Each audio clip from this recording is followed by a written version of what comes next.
Good evening, everyone, and welcome to Nurture Our Roots. This is your host, Antoinette. I'm very excited this afternoon to be interviewing and talking to my guest, a brilliant woman, a traveler. I just want her to tell you about herself. I want to welcome my guest, Lissette Austin, to the show tonight, and she's going to share her traveling through her DNA and learning so much about her family. So let me just go ahead and bring on and welcome her to the segment. Hi, Lissette. How are you? Hi, Antoinette. I'm great. Thanks for having me on the show. It's a pleasure. I met you last year sometime. That's right. Yes, When you came on my show, my that's podcast. right. That's right. Yeah. You are an amazing woman. You have so many things that's going on. Tell us about traveling my roots. What is traveling my roots?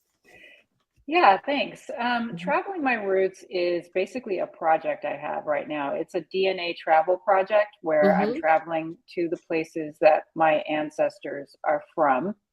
I'm an adoptee, and I can tell you more about that journey, but I'm fully understand my biological roots and people who my people are, and so I'm able to really understand my genealogy for the first time. At 50 years old, I found my Black family, my biological Black family. Um, and so I'm a traveler. I've always been an avid traveler. I was a travel podcaster for quite a while. And so I'm hoping to travel and collect audio actually as I travel and hopefully put together a narrative podcast in the future.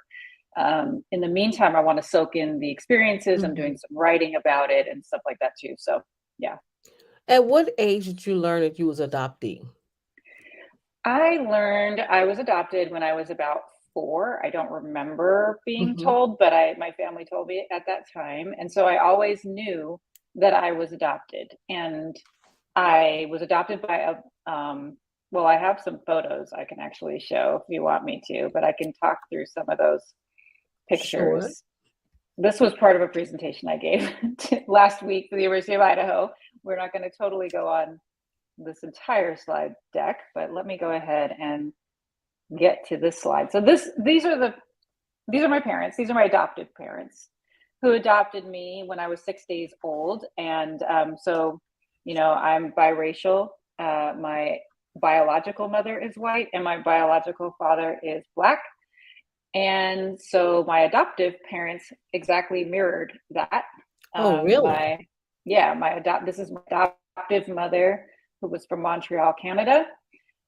She was Her first language is French, and then that's my adoptive dad from Virginia. And in fact, at the time that they got married, it was still illegal Mhm. to have interracial marriage in Virginia. Specifically, they were married here in Seattle. That's where I'm based, and so I they were unable to have children, and I they made a connection through a colleague. My adoptive dad was a doctor, and actually connected through a colleague, found out about a birth mother my birth mother who was relinquishing me. And so it was just fortuitous that we looked like a biological family. And when I would tell people when I was growing up, let me go to the next slide, that I was adopted, people really, quite honestly, didn't believe me. They would just Mhm. say, oh, yeah, right, whatever. So I didn't have a lot of drama in my life about it. I felt like it was just normal to be adopted. It wasn't a weird thing.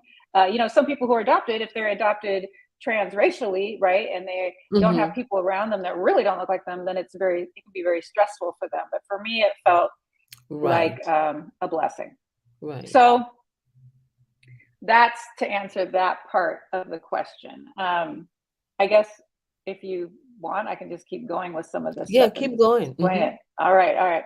So, I grew up in Seattle, having very diverse experiences, including, my adoptive mom being from Montreal. I grew up speaking French. I did not have siblings growing up. I was the only child. And my parents both were living very far from their families. And my adoptive dad was an only child. So I had no aunts and uncles around me. Mhm. Um, he wasn't even raised by his dad. So I had a grandma and she lived in Virginia. So I didn't see her very much. And then on my mom's side, she didn't see her family very much. They had some issues. So it was just kind of me and my parents in Seattle. And so not like a whole lot of there are Black people here, but it's just a very small percentage compared to like Mhm. cities on the east So I had all kinds of friends, but it was for me. I'm glad I had my dad in my life, and I wasn't raised by white parents. Um, but it was definitely something that I don't know. When I traveled, I became a samba dancer. I noticed you put in the flyer a picture of me in my costume. There are Uh-huh. costumes behind me up here. Uh-huh. I used to be a professional Brazilian samba dancer. I am not Brazilian, but it was a passion. I've been a dancer my whole life, and it took me to Brazil many times. And that's where I felt at home because Mhm. compared to here, everybody looked like me. So I Mhm. was a traveler, like I said, and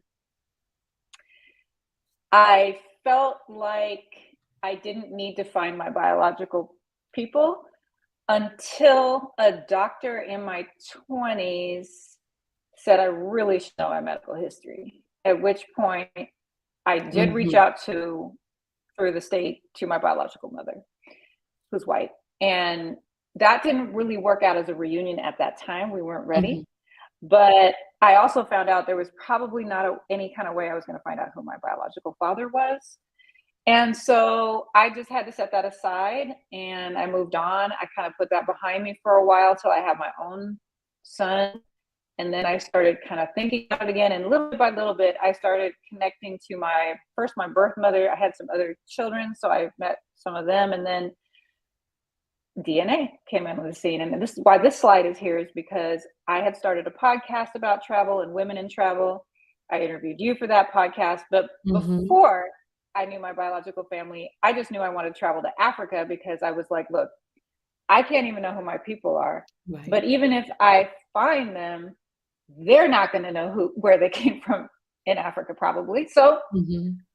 I want to know from my ethnicity estimates. And, So you you know, took the ancestry DNA. This is what we're looking at. Mhm. And so what I did did it the tell test. you? It told me, like you're seeing here, clearly West Africa. It told me that I had a lot of Nigerian descent. Mhm. And it told me that there was some Sierra Leonean descent.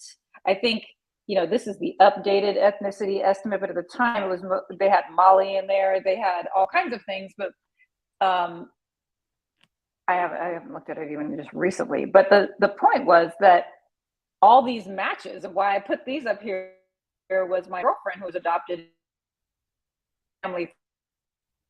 I think we're kind of going in and out. You have to repeat that again. Did we lose you? I think we lost her. Yeah. She's gonna have to come back. In the meantime, we're talking to Lissette Austin. We're gonna wait till she come back in because I think we lost her for a minute. Um, Probably some internet connections, but until she get back in, we're just gonna talk about the importance of just knowing your family history. And I hope that she can hear me to call back in, please, because it is showing here that we lost you in the switchboard. Okay, I'm back. all right, and I don't you know what can go happened. ahead. Would you Okay. repeat that again because we lost you for a second? Okay. So I think I was just talking about my matches, my Mm-hmm. cousin matches that I was seeing. And I realized that it didn't say paternal side and all that then, but I realized that these were actual people that I was matching to. Okay. So I was new to this. I didn't really understand what this meant at first, but my friend confirmed that these were people I actually was related to. So that began the journey of trying to And you contact reached out. people. You I reached out to did. some of these people. I did reach out, and it took. This is like 2016. I joined, and I think it was Mm-hmm. by 2017. It took me a while to get started, and then nobody. Some people never responded. A few did, and then I didn't know how to explain anything. They'd say, "Well, who are your people?" I'm like, "I don't know." I didn't really know what Mm-hmm. I was doing. But at some point, we got a match that responded, and the mom said, "You must be related to this child. This is my child. You're related to her dad. Her dad's black. I'm white." So this man who was the dad agreed to test, and he tested. Actually, it wasn't until 2019. I finally mailed him a kit. It took him a while because he just kind of wasn't getting to it. So I mailed it to him, and he came back a half cousin, a first cousin. turned out to be a first half cousin. And at that point, we really got things rolling. And there was a lot of twists and turns. I'm gonna have to write a book because they were like, I ended up in the wrong family. He didn't know his dad wasn't his dad. Actually, we found that out on the way. I mean, there was all kinds of stuff that went really kind of crazy. But ultimately, there came the day where I was just showing this because there came a day where, building all the trees, what we were doing, we learned how to do the genetic genealogy, right? So we learned how to triangulate off those matches and build trees from those matches and then see where those trees intersected. And as we got the trees built farther and farther out, there came some clues from one cousin in LA who reached out to me and said, she was a new match. She said, wow, you sure look like some people I know in Seattle. And I was like, really? Turned out her dad had a cousin or something. She's like, I'm not even clear on the connection. My dad passed. Let me get back to you, but let me give you a name. And she gave me one name. And it was a very common name. It's like Robert Thomas. I'm like, oh boy.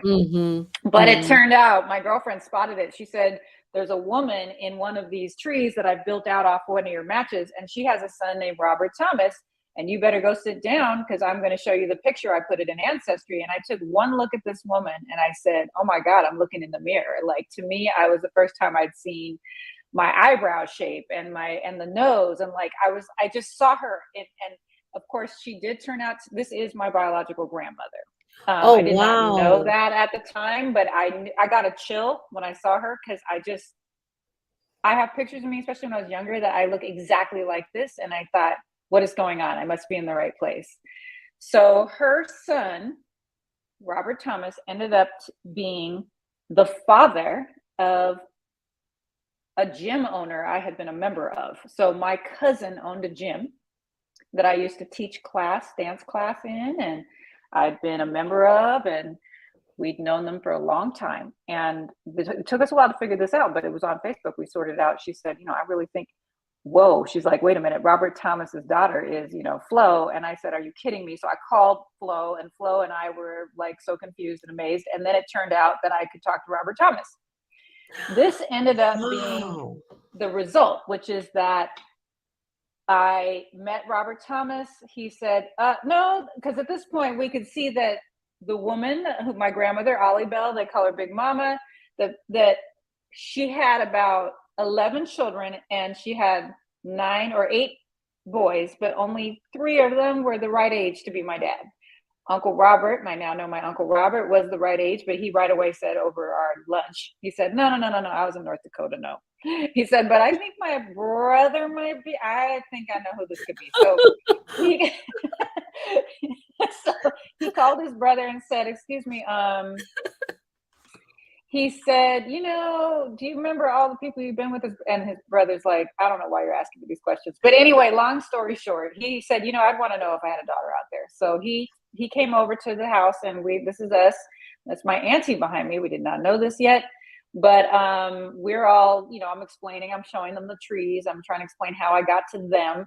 And then, on the bottom right corner, that's me. And that's my biological father. We did not know this, but coincidentally, he swears to this day, wore a t-shirt that says dad on it. We're like, okay, really? But he did. And so that's your biological father that was sitting right there? Yes. Really?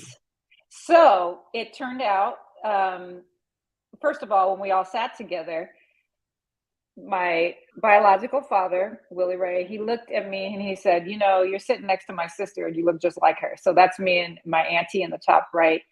And he said, in fact, you look like mama. And that's me next to my grandma. And then that's my biological father when he was, about the age when he connected with my birth mother. And he was looking at baby pictures of me and was like, wow, yeah.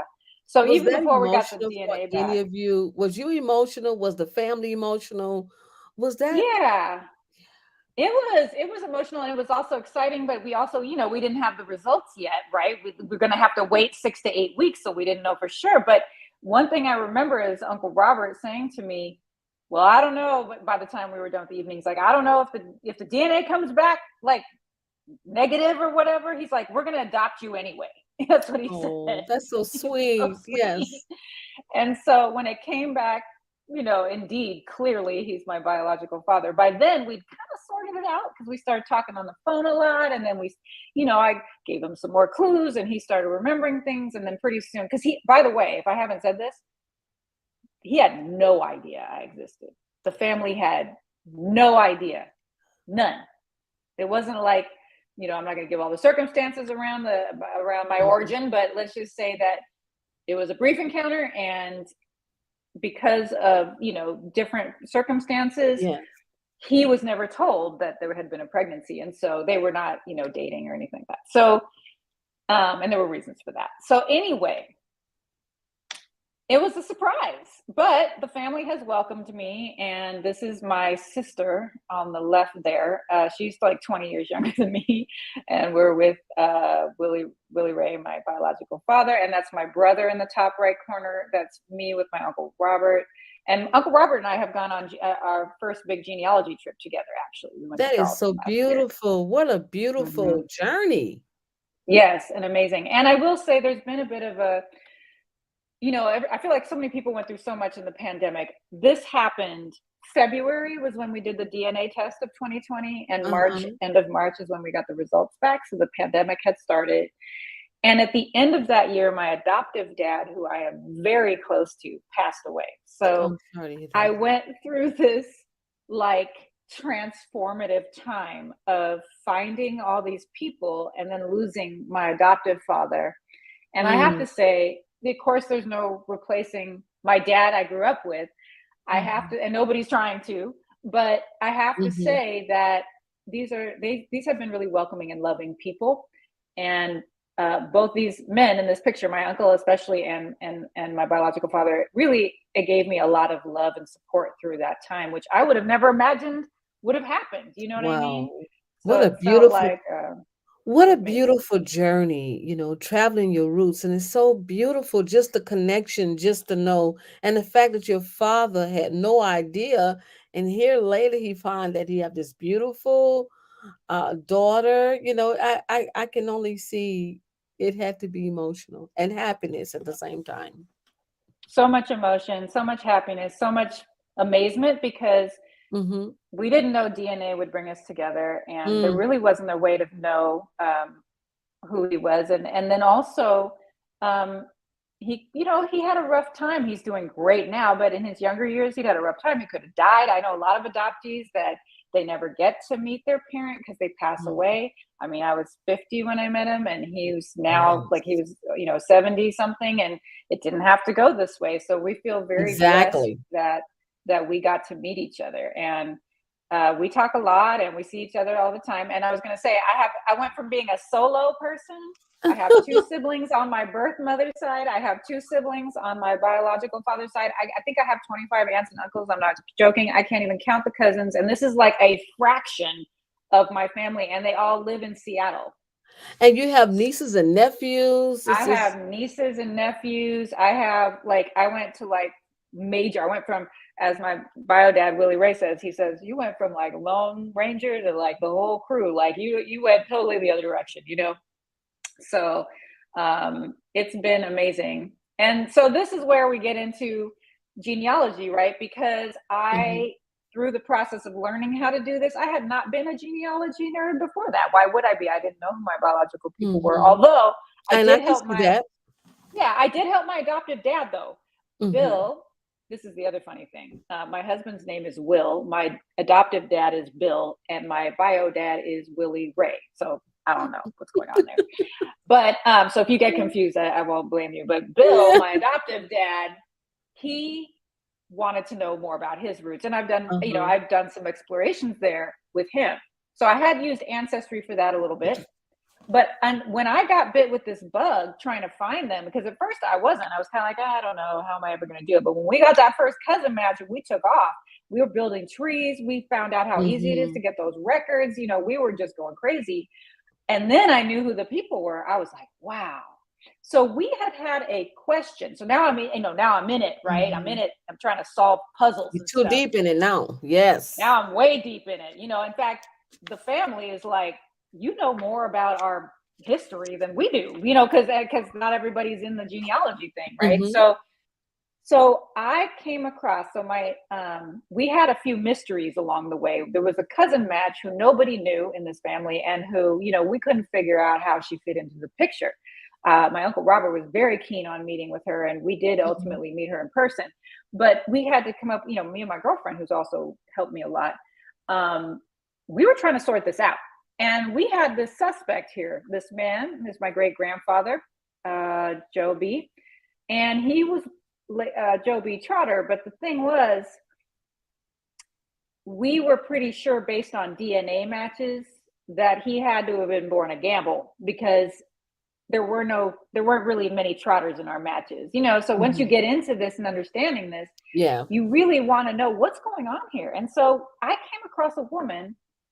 My friend spotted her on Ancestry, and she said, you should contact her. She's got this huge Gamble tree and maybe she knows something. And sure enough, I contact this woman, and she's like, oh no, this is Joe B. Gamble. He was adopted by Trotters. And what you're seeing here is in the bottom right, these are his adoptive parents. They took him in.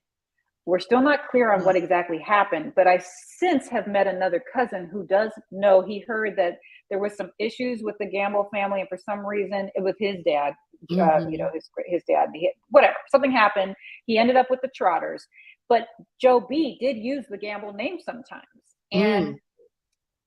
he was a bit of a rolling stone. There were other children.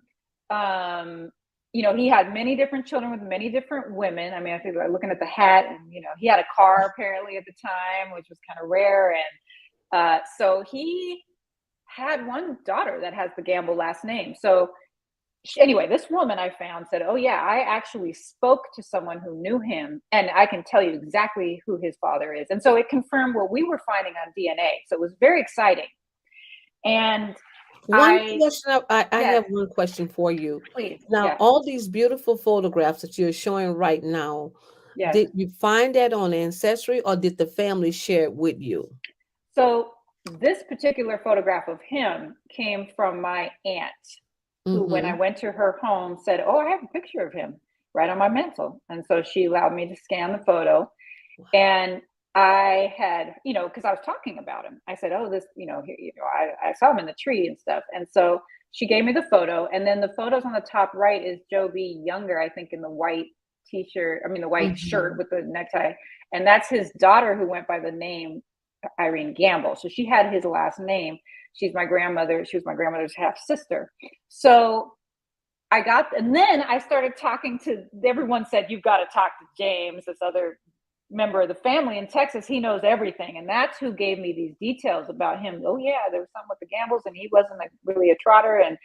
And then he said, "Oh, I've got pictures of Jack and Mary Jane Trotter." And he sent me this photo of them. And I said, "Oh my God," I could not believe I was looking at the people who had raised Joe B. Wow. So I was What year do you know thrilled. what year they was born, those 2? Um, I can look at my tree, but I believe they would have been born in the late 1800s. He was Mhm. born in the like 1900s. So yeah, I can pull it up while I'm just, while I keep talking. Yeah, But that it looked like a picture that could have been like the late 1800s.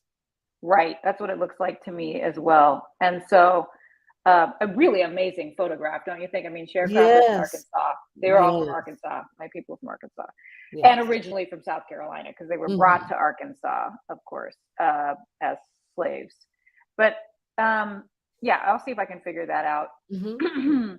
So where was I? So when I saw these pictures, when I saw this, I got very interested. And actually, the cousin mystery we had of the woman Claudia turned out we're fairly certain that her father's, let me see, her father is this another of this man, because her father was born in the same town at the time that he was fathering all kinds of Wow. children. And Mhm. her mother married the man she thought was Mm. her father when she was pregnant already. So anyway, you start, and she only had one picture of her dad. She wasn't raised by him. She had one picture, and we put them side by side with Joe B, and they look really, really alike. And it makes everything work out with the DNA matches. So that's our theory. Um, The so Joe DNA is B, very powerful, isn't it? very powerful, Mhm. very powerful. So Joe B was born in 1910. I think that, I don't know if I have the Trotters, Jack and Mhm. Mary Jane's dates, but Joe B was born in 1910. And yeah, family. I Let's see. it appeared Oh, to I got it. be. 1870. Mary Jane was born in 1870. Jack Trotter in 1873. Right after slavery was abolished, so they are probably the descendants of those that was enslaved. Had to be. It had to be. Yeah. Yeah. Yeah. Mm. And there's Trotter family reunions. I need to go to one of those next because there's a whole Mm-hmm. other side of this. So once we established like that he was a gamble, though, I talked to this woman, and the reason why the woman Raymunda was referred to me as first my friend saw her huge tree on Ancestry. I mean, thousands of people. But then I found out that she's been running the Gamble family reunion since like forever. She helped found this big annual reunion that happens, and she actually was the family genealogist, and she actually wrote a book, Oh wow. um Yes. self-published. And she said she was excited. She was like, I am going to send you this book. Yeah, and your Joe B is listed in this book. And she wanted to know all of us. She didn't have information about the descendants of Ollie Bell, my Oh grandmother. wow. So it was a very exciting time, and it So was when many I got doors this open book. for you. It was just like the ancestors was opening doors for you. It was like amazing. And this is Yeah. where the story gets even crazier, which I think you know a little bit about. So I get this Uh-huh. book in the mail, and I'm very excited. Very excited. I know how lucky I am because not everybody has this. You don't always get That's right. handed a book like this. So I'm reading very carefully, and there's all kinds of information about the black towns in Arkansas, et cetera. And I'm like really taking it in. I've got some inventories of slaves and things like that. But I look at the very beginning, and it says very clearly that we were descended from a woman that she called Slave Mother Mary. The family called her Slave Mother Mary. I'll try to find the exact place where it says this because it really is something. That's right. It was like a few pages in. Wow. But it said to the effect that Slave Mother Mary, here it is. It says, Slave Mother Mary, not much is known about her mother, but they do know that her mother's name was Lissette. And What? I was like, did I read that right? It was spelled with an S, with a Z. It says the Gamble. Okay, this collective family is later to be known as the Gamble family clan. The Gamble family within the clan are the offspring of Lisette's children. Mary, who was slave mother Mary, Amos, Eli, etc. Lisette's ethnicity is not known. And then it goes on, they speculate where she may have come from. But I kind of went into this place. I almost threw the book off the bed. I was late at night, I was reading it. And then my Yes. husband's like, what's wrong? Because I almost feel like I couldn't breathe. But I said, how is this possible? My name is very rare. I know people who tell me, oh, I met a Lissette, but I personally have never met another Lissette, except for once in a small town in Mexico. So French-speaking and Spanish-speaking countries use Lissette, and it's pronounced Lisette, in French, whatever. So when I saw my name in this book, and there is no one else in the tree of any tree I've built, and I've been building a lot of trees since I've been really obsessed, but this woman who is now my fifth great grandmother, who was enslaved in South Carolina and later moved to Arkansas, I have her name. And my Is it adoptive spelled the parents, same way? Is the name spelled the same way? my name is spelled with an S, which is because it's French and they Yes. pronounce it like a Z, Lisette. Yes. Her name is Lizette. Well, the census taker. So this is my great fourth great uncle, I think. Drayton at the top there, but below that is two lines below. It says Lizette, I see it. Lizzet. Yeah. 65. And Mm-hmm. and she was born, this is the 1870 census. She's 65. She's lived through slavery and is now free, living with her son. Mm-hmm. And I thought, okay, there was another place someone recorded her as Elizabeth. So I thought maybe I'm just, I'm excited. It's a nickname. But then I found her. Oh, that's a great quote. We all know about this. We need to know who we are and where we have come from. Yes. But I think I want to find where I think I have. Yeah. Okay, you're not gonna be able to read this, but what this is the inventory of, James Gamble, the slave owner. And in this document, in the bottom left corner, her name appears. It's almost impossible to read, but at the Wow. very left bottom corner, Lawrence Gamble, and it says Lizette, Lizett. So the fact that it's written here like this, I was like, okay, that was her name. And I somehow have her name. My adoptive parents did not know these people. My biological family did not know I existed, but yet I have her name. Oh, that had to be. I don't know. I don't. That had to be something to process because it's your fifth grade grandmother whom you never met anybody in your family, and come to find out that was like I don't know. It's some type of spiritual connection. On that note, Kenny Gamble, the songwriter, I often wonder if there's a connection between his family and your family. Could be. Yeah. That's something for me to find out. And Um, so when you have been to South Carolina. yes, I've been to South Carolina, and I think I have a few photos. So, needless to say, I became pretty obsessed with her. Also, it felt like a genealogy challenge. I mean, there's many other things, people I'm trying to find out more about, past the 1870 census, but Lizette is a particular one. Also, because in this book I showed you, that's where it trails off. She's Hmm. the last one they can find. So I'm very like obsessed with her.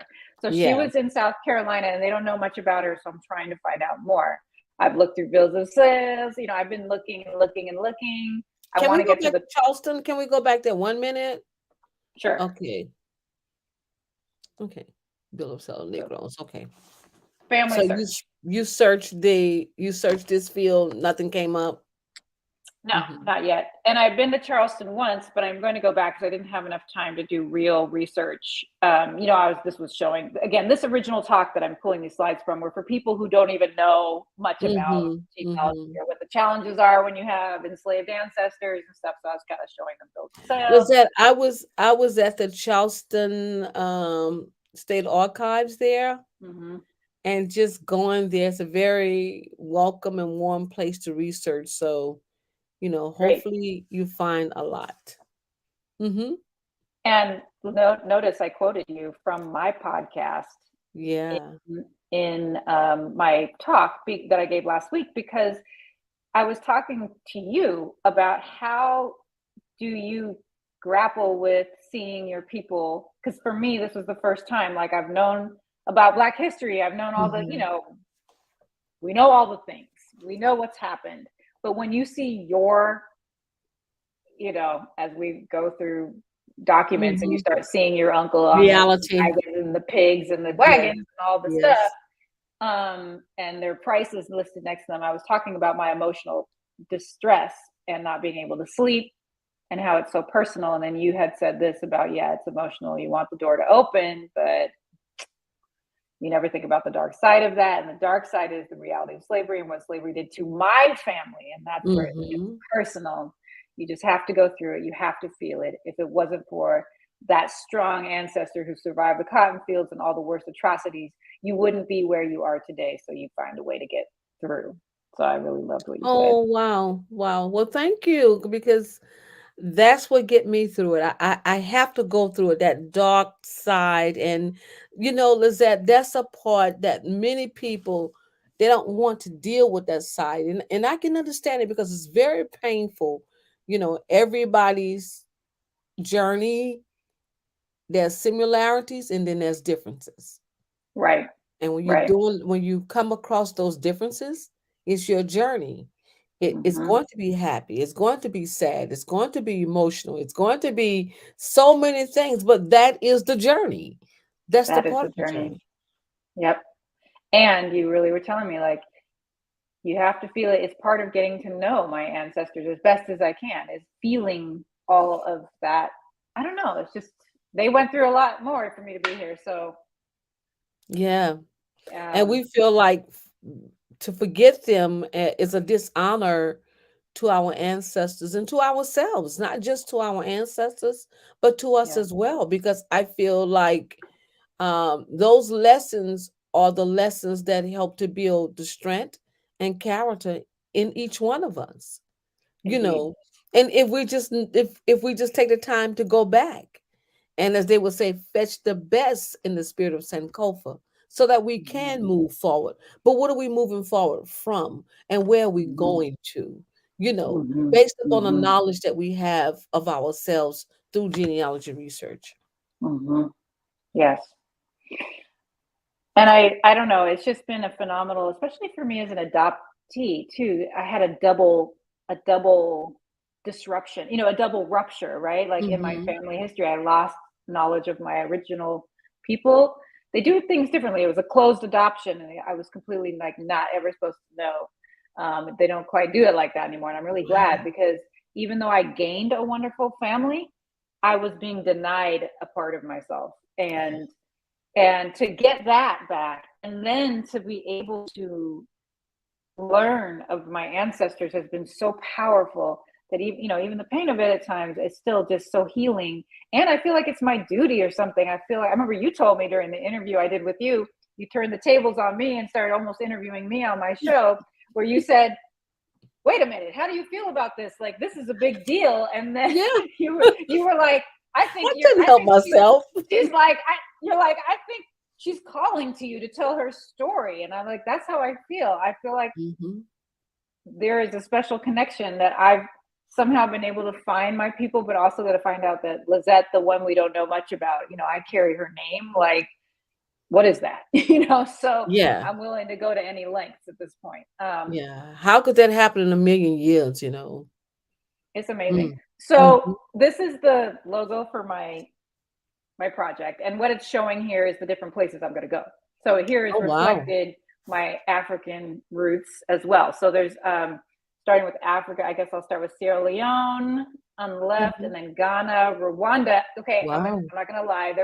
It's not specifically Rwanda, but I think it was like, I can't remember Hmm. right now. I like fudge a little. It's like in the region, on the edge. But I want to go to Rwanda, Right. Senegal. Senegal, Nigeria. Then in the states, Virginia, Texas, Arkansas, South Carolina, Louisiana. Wisconsin is my white side. Illinois is Hmm. the white side. And then the European side, Ireland, Scotland, Sicily, and Albania. Mm. Okay. Hmm. So, and this is from my trip to South Carolina, which was my kickoff trip. So this was last year. So I was fortunate enough.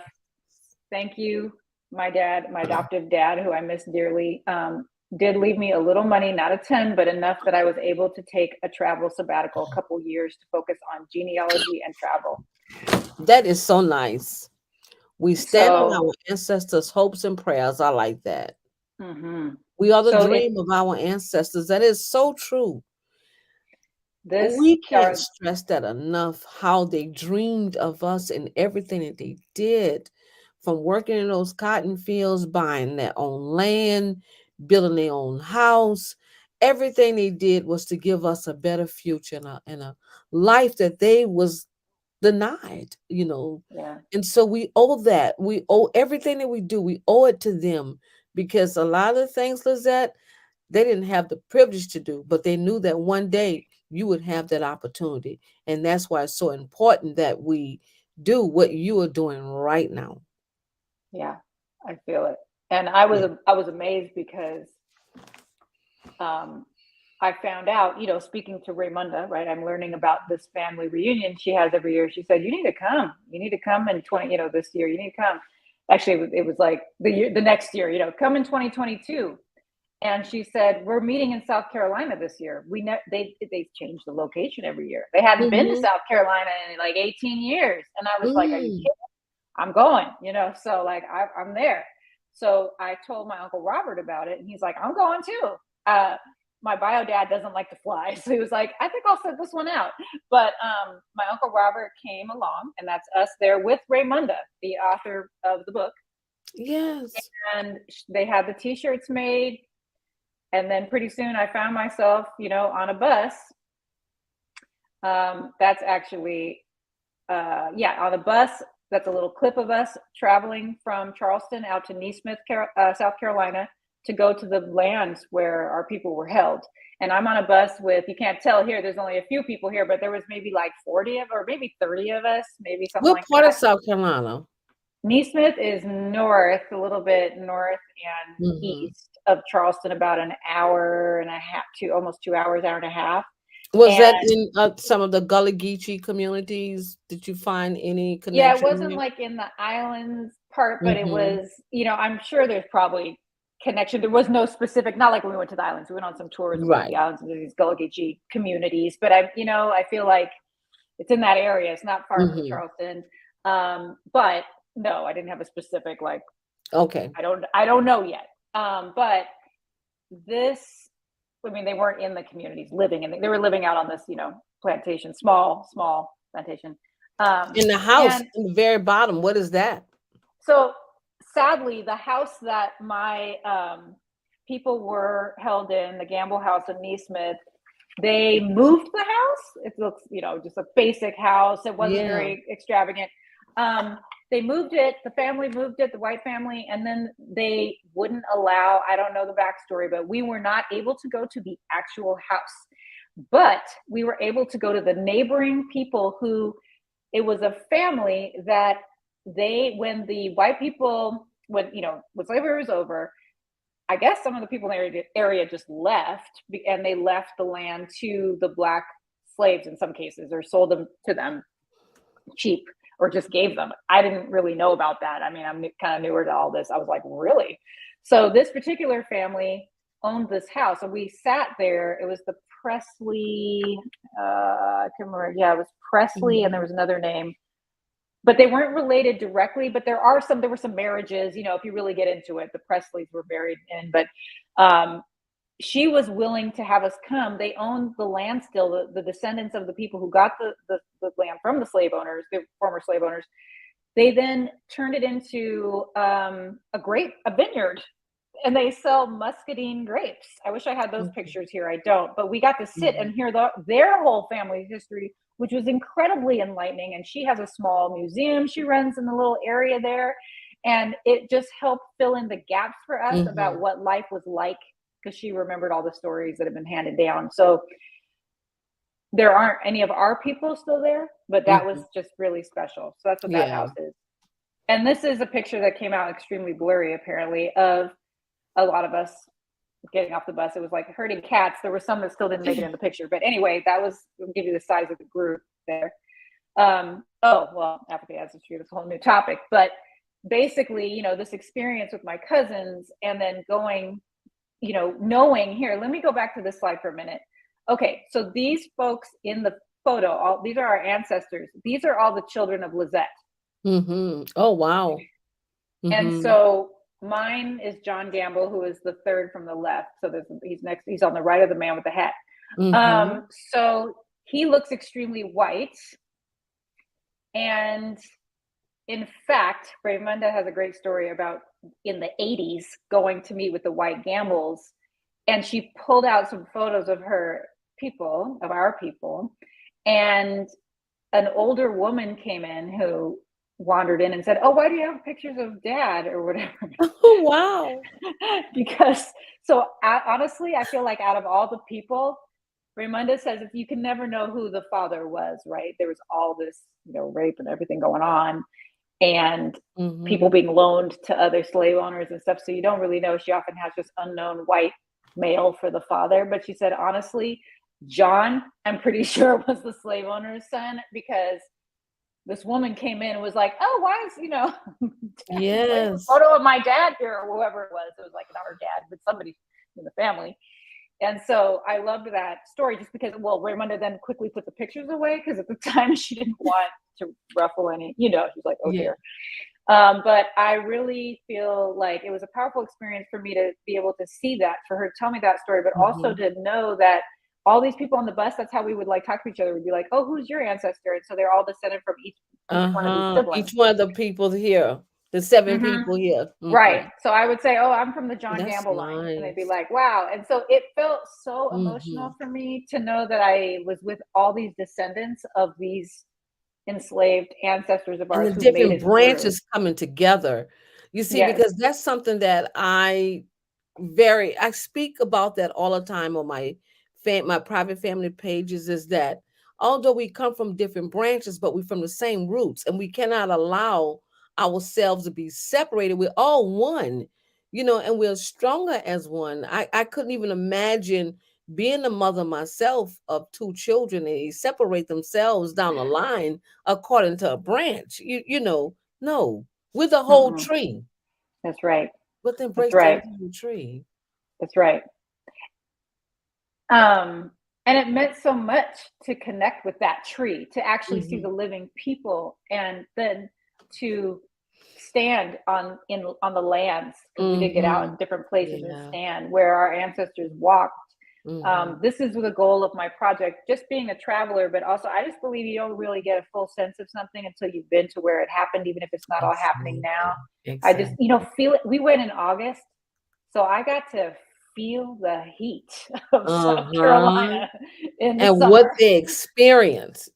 Yes, what it was like Yeah. for them in that heat, working in that heat. And I do have your website. I would like for you to share that. Are Okay. you finished here?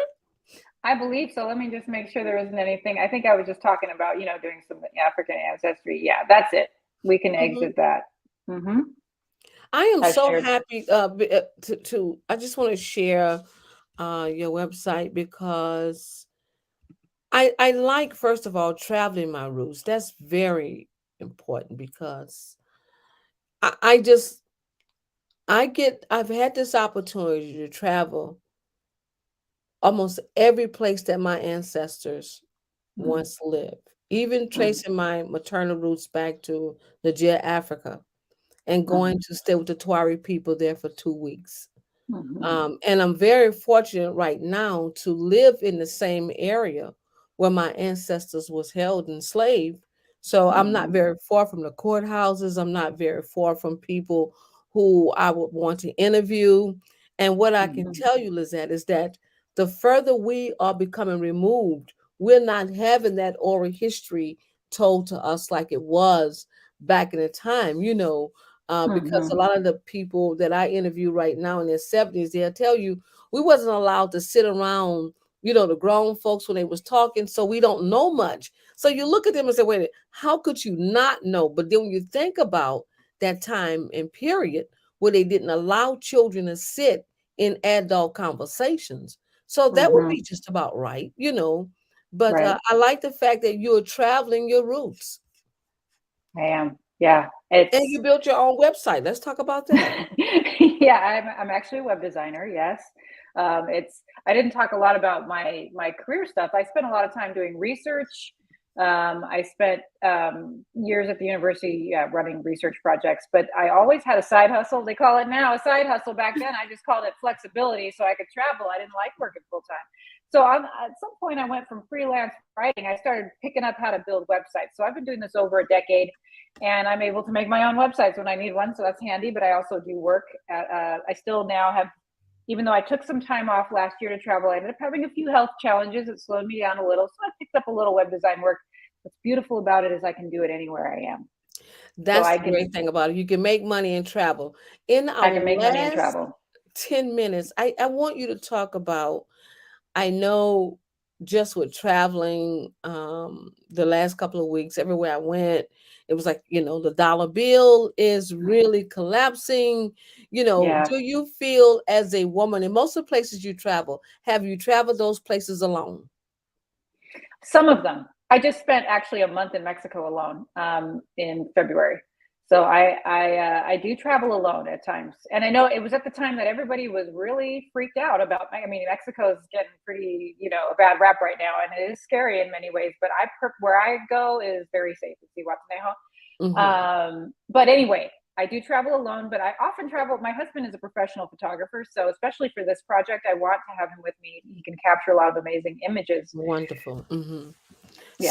So do you feel now with so much is going on with the collapsing of banks and that kind of those sort of things, how do you feel about traveling international right now? Do you still have that comfort zone or you're being watchful? I'm still comfortable. I think there's probably, I'm always paying attention, right? Like if there's Hmm. a country, if there's a reason, a political unrest reason, if there's really high alert issues, I'm not going to go right now. I remember when I was first realizing, wow, yeah, all this Nigerian, and I went, in Brazil. I spent a lot of time in Brazil in the past, and Brazilian people are basically like Yoruba descendants, and so Mm-hmm. what I'm saying is you can find the African diaspora all over, right? All So of if them. you can't Mm-hmm. go to the place, so I had met a woman when I was in Latvia, of all places, at a women in travel conference. She's Nigerian, born in London. She's like, hey, I'm not even traveling to Nigeria right now, but you can come to London and I'm going to take you to all the Nigerian things, Okay. And I was Mm-hmm. like, okay, that's creative. So that would be my answer, is there could be times where I might choose not to go yet Mm-hmm. to a country, but I will find other ways to connect Mm-hmm. in Mm-hmm. some way. Mm-hmm. And would you share with the audience and myself, how many countries have you traveled to? Oh gosh, that's a good question. I'm like, let me look at my Jet Set Lizette website. I feel like it's not as many as I wish I have, but I think I'm like at 35 now, something like that. Uh-huh. And yeah, so, but I'm going to bump it up pretty soon, hopefully to like 40, because I'm going to Now, hit the world language executive. barriers that I know that you have embarked on that, how did you deal with that? Did you have the phone that would just translate for you, or did you have a translator? So one thing I feel very fortunate about is I do speak a number of languages, which is Romance languages. So French, Italian, some Italian, Mm-hmm. and a lot of Portuguese and some Spanish. But they're all similar. That's why it was easy to learn different ones. Yeah. I grew up speaking French, so I Okay. never remembered learning it. I know it fluently. So my point is that when a lot of times I'm lucky, right? I can, Mm-hmm. French speaking is pretty common, especially like I'm excited. I haven't gotten to the African continent yet. I hope to do that. Mm-hmm. I'm planning to go to Ghana next Oh March. yeah. Um, so when I can't speak the language, like when I went to Japan, I try to beforehand learn enough through apps and things like that to at least be polite. Like I do not like Mm-hmm. to show up and say thank you in English. Like I try to learn enough to be respectful and say some of the basics Mm-hmm. in their language. And That's I do right. use Google Translator a lot, and Mm-hmm. I try to speak, but sometimes you can't really speak very well, Right. so you have Especially to if use they a speaking their translator. dialect. Yeah. But Ghana, you're going to love Ghana. You're gonna love the Oh, I people, can't the wait. food, the culture. I can't wait. Um, it's just gonna be an amazing trip. That's all I can say.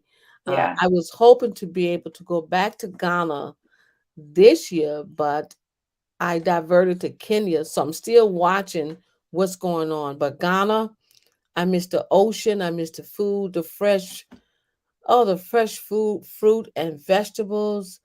Basically, where you can Mm, tell there was no GMOs, just mhm, sleeping on the ocean. It was just beautiful. That's all I mm. can tell you. So, Can't uh, wait. and the greetings that you would receive from the people, it's just, and a lot of the people speak English there, so you wouldn't have too much of a problem there. Right, in Ghana, yeah, and then, Hmm. I have a friend who is living in Senegal with her husband and who's from there, and so I'm invited to go there, and I Oh, speak that's French, mhm, so that's mhm, helpful. mhm. And so, and then Sierra Leone, I don't know, I might do one of the African ancestry trips, since, we did do the whole, my bio dad, see, I couldn't have tested because my biological mother is white, so I Yes. can't do that test. But we did test and he got the, certificate Oh, what did it saying that say? it said that we have, that he had to have had a woman from Sierra Leone, a Mende or Temne woman from Sierra Leone in his bloodline. That's what it. Uh-huh, uh-huh.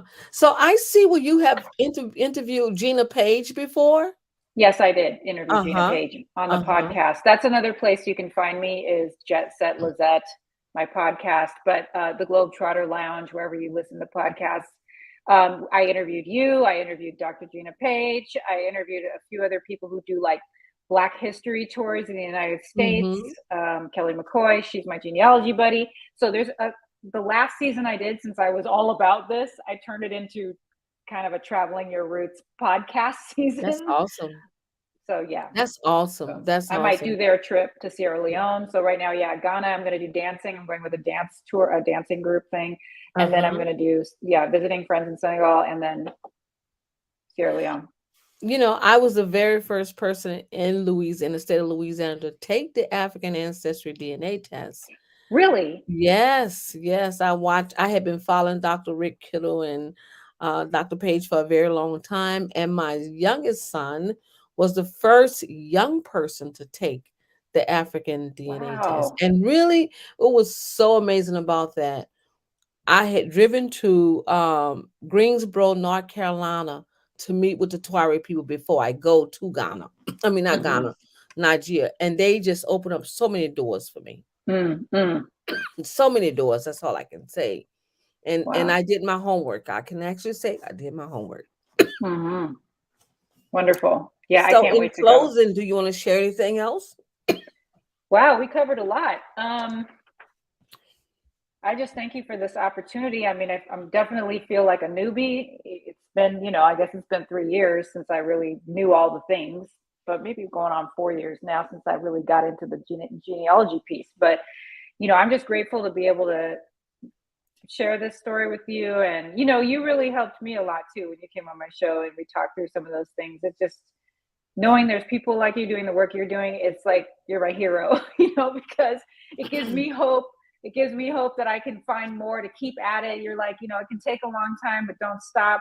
And, there's so many resources out there for us looking for clues and Right. then how to travel and, get more information when you're on the site and all of that. So I'm really looking forward to um, continuing to follow what you're doing and others like you, and then apply some of those strategies as I travel the next few years. And thank you for sharing with us as well, because you're really inspiring a lot of us to do more, to do more. And so we want to thank everybody that joined us tonight. I see all the comments. Hi, Cynthia and Sharon. We want to thank you all for joining us right here on Nurturing Our Roots. And thank you, Lizette, for being an amazing guest right here on Nurturing Our Roots. Ooh, I have one last thing. If you go to Yes. travelingmyroots.com, you can sign up for my newsletter, and I am going to be posting audio. I call it sound bites from the road. So sometimes I have some interview I did with someone from the Avery Research Center uh, in South Carolina. So if you want to follow along as I travel and just get a little bit of what I'm doing, and I don't send out a lot of emails, so And what it's is not that like an website overwhelming. again? Travelingmyroots.com. All right, traveling mind. Okay, everybody, you see it. Go there and just sign up to get that email, to be on that email list and the newsletter. Yep. Okay, everyone. Thank you all for joining us right here. Thank you, Lizette. It has been a power hour of information. Thank you for sharing and being a guest. Good night. Thank you so much. Mhm.